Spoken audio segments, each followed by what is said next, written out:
राम समर्थ श्रीराम भाग 79.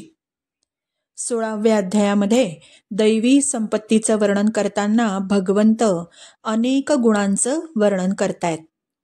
काही गुण आपण आपल्या पूर्वीच्या भागांमध्ये पाहिले. आता पुढचा गुण आहे अद्रोह.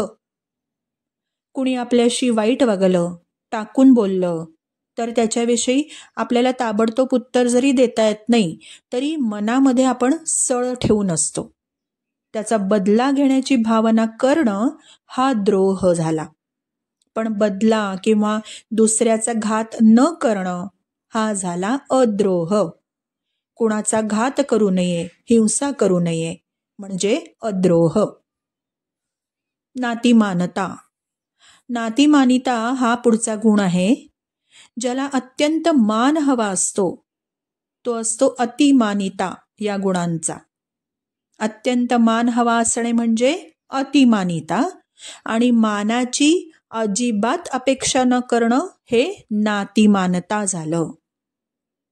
इथवर सर्व दैवी संपत्तीचे गुण सांगून झाले.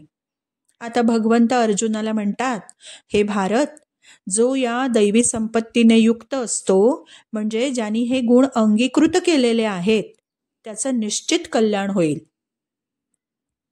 जो भगवत प्राप्तीच्या उद्देशाने साधन करतो, उपासना करतो, तोच या सर्व गुणांचा विचार करतो आणि हे गुण आत्मसात करण्याचा आटोकाट प्रयत्न करेल तो, कारण त्याचा उद्दिष्ट ठरलेला आहे. त्याला त्याच्या जीवनाचं उद्दिष्ट समजल्याने तो काय करेल, अवगुणांचा त्याग करेल आणि दैवी संपत्ती मिळवण्याचा प्रयत्न करेल. पण ज्याचं उद्दिष्ट भगवत प्राप्ती नाहीच, केवळ सांसारिक सुख भोगायचं, त्यामध्येच त्याला रस आहे, वस्तूंचा संग्रह करायचा, चैन करायची, खाऊन पिऊन मजा करायची आणि एके दिवशी मरून जायचं, असे निकृष्ट विचारांचे जे लोक आहेत ना, ते कसे असतात तेही भगवंत सांगतात. त्यांच्यापाशी कोणती संपत्ती असते तर त्या संपत्तीला असुरी संपत्ती म्हटलं गेलंय आणि त्या आसुरी संपत्तीच्या लोकांची लक्षणं आता भगवंत पुढे सांगतील. ती आपण पुढच्या भागामध्ये पाहू.